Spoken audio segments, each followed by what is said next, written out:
Warriors, Miss Adams here, ready for another Artastic Tuesday.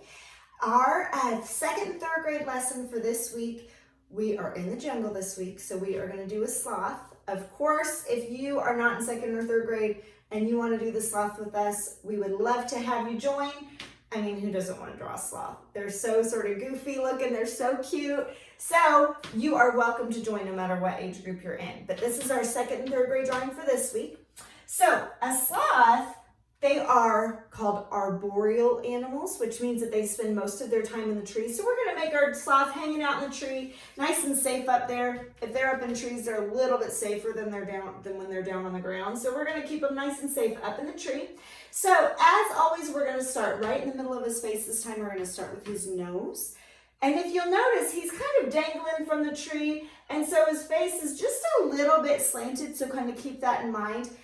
And guys, the reason people like sloths is because they're so kind of goofy looking that they're cute. So if your sloth is a little bit goofy looking, that's okay. I looked at a lot of pictures of sloths, and sort of the sillier that he looks, the better, because they are kind of silly looking animals. So don't worry about it. If yours looks a little funny, they're kind of funny looking animals. So we are going to start with his nose. We are going to start, I suggest not right in the middle of your paper. You might not have room for him, but decide where you want his nose.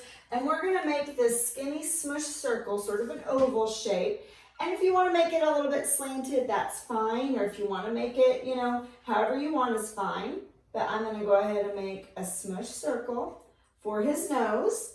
And then we're going to make his eyes. Now, one reason they look kind of funny is that their faces sort of look smushed. They don't have tall, long faces. They have sort of smushed looking faces, and their eyes are sort of far apart.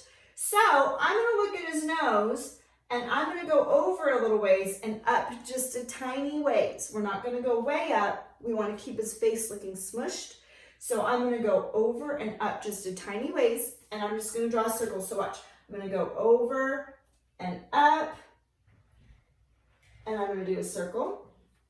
I'm going to go over and up just a tiny ways, and I'm going to do a circle, okay? And now we're going to go ahead and fill in almost all the way. We're going to fill in our circles almost all the way, but we're going to leave a little space of white showing for the reflection off of his eye.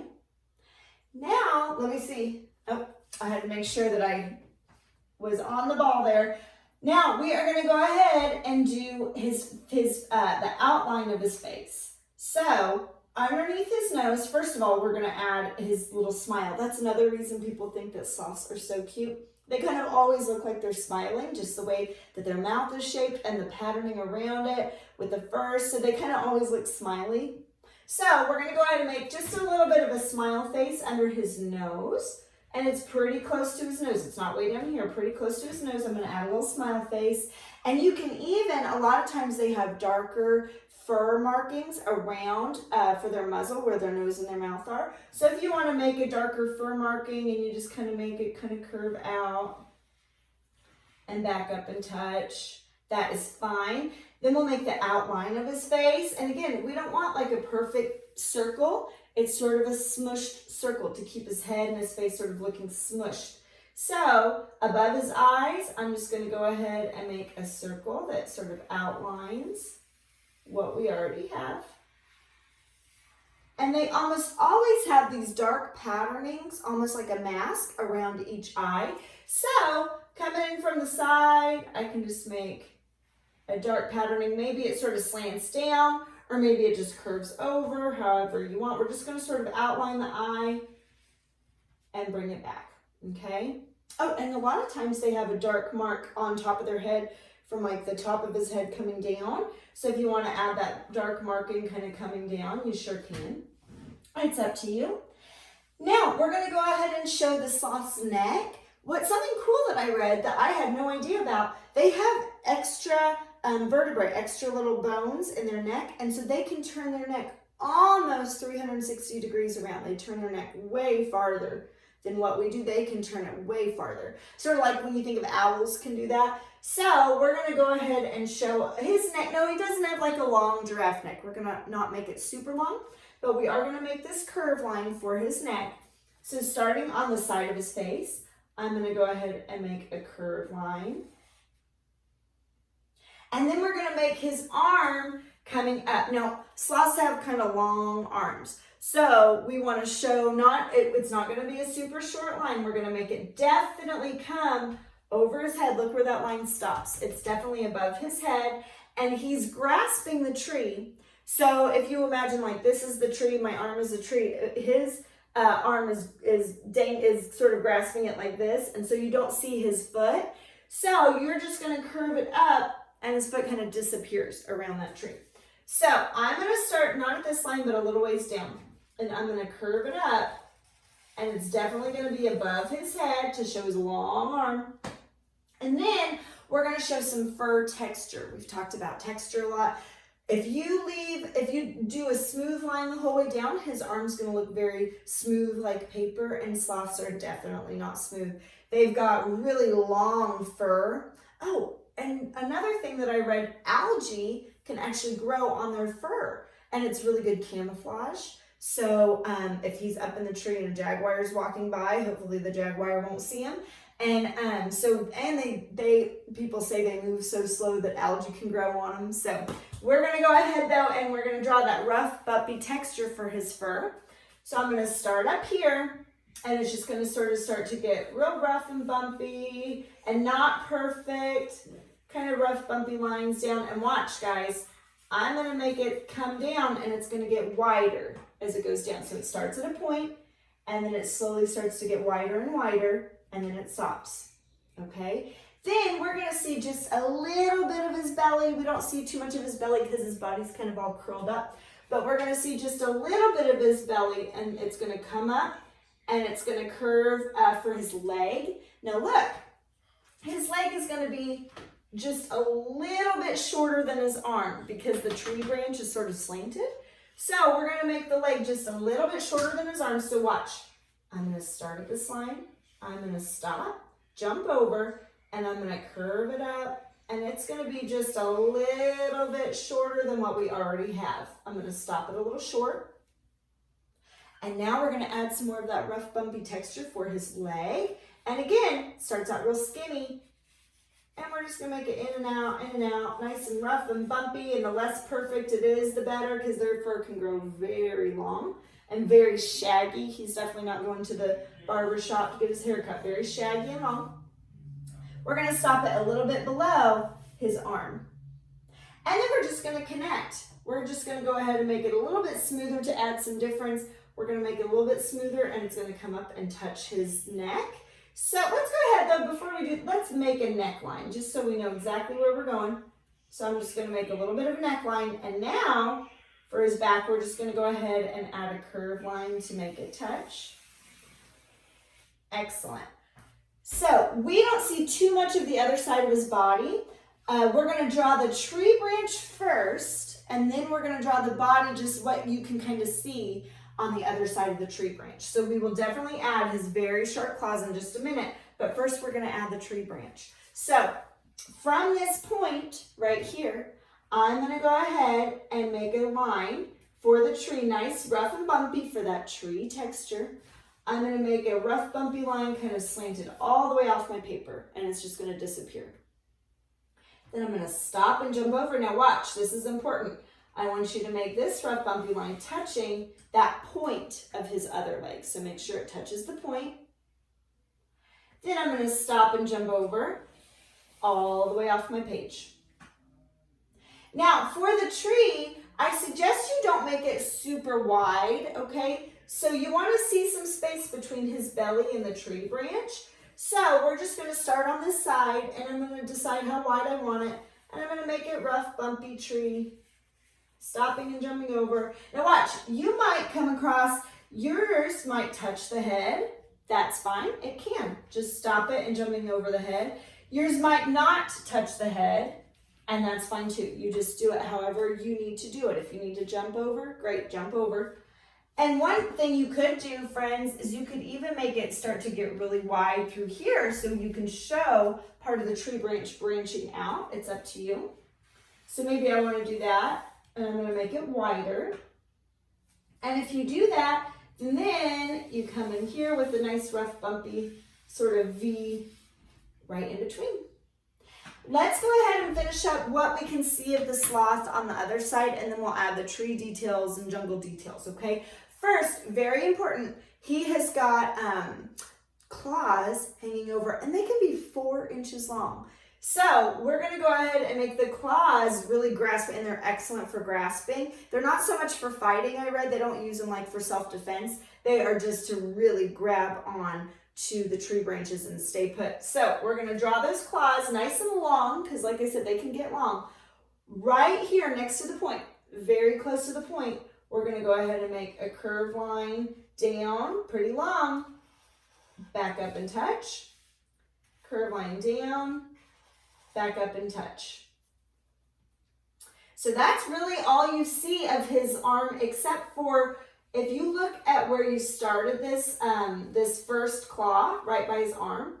If you stop and jump over, we can just show a little hint of the other side of his arm. And really, I'm looking at mine, you might not even see, like on this one, you can kind of see a curved line. Since my head is touching the tree, you might not even see it, but if you need to, you can add a curved line right here for that top side of his arm. I'll just draw a tiny one right here so you know what I'm talking about. But this little curved line right here, it just sort of depends on how you've made yours. So if yours is different from mine, great. Then on the other side, friends, you really only see really close to this line. See where it kind of his belly is and it touches that tree? You really don't see much. You see just a little curved line because his leg is just totally hiding on the other side, okay? So now for our sloth, you could definitely come on here and add more texture. You could show that his fur is very long and fluffy, or you could show some dark areas around. Usually these are darker patches. Now, if I take my marker, if I take my pen that you're using right now or your pencil, and I color really, really solid in, it's gonna look just kind of like a black blob. You won't really see the detail of his eyes. What you can do is just add a lot of texture marks, and that's gonna make it look darker. So watch what I mean. If I had just a few little texture marks, it's gonna stay nice and light. But if I add more texture marks, like I can make them a little bit more and closer together, see how it looks darker, but you don't just see a black blob? That's kind of an artist trick that you can do to add just more in an area, but it doesn't look like a black blob. So usually that little top part on their head is dark and the patch around their eyes are dark. So that is going to give the impression of those darker spots without just turning them into big black blobs. And it shows that fur texture. And then you can come on here and you could definitely add more texture, just wiggle lines, squiggle lines here and there. Now, does this look like texture? No, that looks like scribble marks, right? You want to take your time and just go kind of in one direction and kind of follow the fur. Definitely doesn't have to be perfect, but you don't want it to be scribbly. And you can definitely add more texture marks on the other side of his legs. Oh, see, I even went a little outside the leg because it was so small. And that's just fine. Nobody will notice. Okay, so we've got sort of our funny looking sloth. He's kind of so funny looking. He's cute. Now we're going to add some jungle background, some jungle details. Because they live up in the trees and they want to be camouflaged. They kind of like to hide amongst the leaves and everything. So the more detail you add, the better off he's going to be, the less likely chance that he's going to get eaten by a predator. So first, let's look at the tree that we've already got going. Let's add a different texture to the tree because tree bark is going to feel different if you rub your hand on it than a sloth's fur would. Tree bark is going to have a different pattern, okay? So we've talked about tree bark patterns lots of times before, 2nd and 3rd graders, but just a reminder, one type of pattern that you could do that people think about with trees is to make sort of those skinny, smushed sort of spirals. You can come on here, and they can be not perfect, and they can go every which way, and you can add some curved lines in between. See how that's starting to look like more of a tree pattern, and that's a totally different pattern or texture than his fur. So I can definitely add some rough, bumpy pattern texture for the tree that he's holding on to. I can even stop and jump over his claws. So you can fill that in. Of course, he would find a nice little area for leaves, and that's what they mostly eat too. He might be after his lunch right now. So you definitely want to add some leaves and things. So we're going to go ahead, and we've done a million leaves before, a curve line with a curve line up to the middle, curve line and touch. You guys have done a million times with Miss Adams. So I can add lots of leaves. You could make really long, skinny leaves. You could make short, fat leaves. Any type of leaves. I know my second and third graders know how to do it.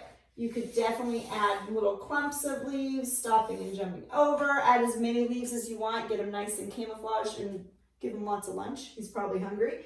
You could add vines. Since we're in the jungle, that's sort of a different thing than you might see in the trees here in Oklahoma to show that it's more jungly.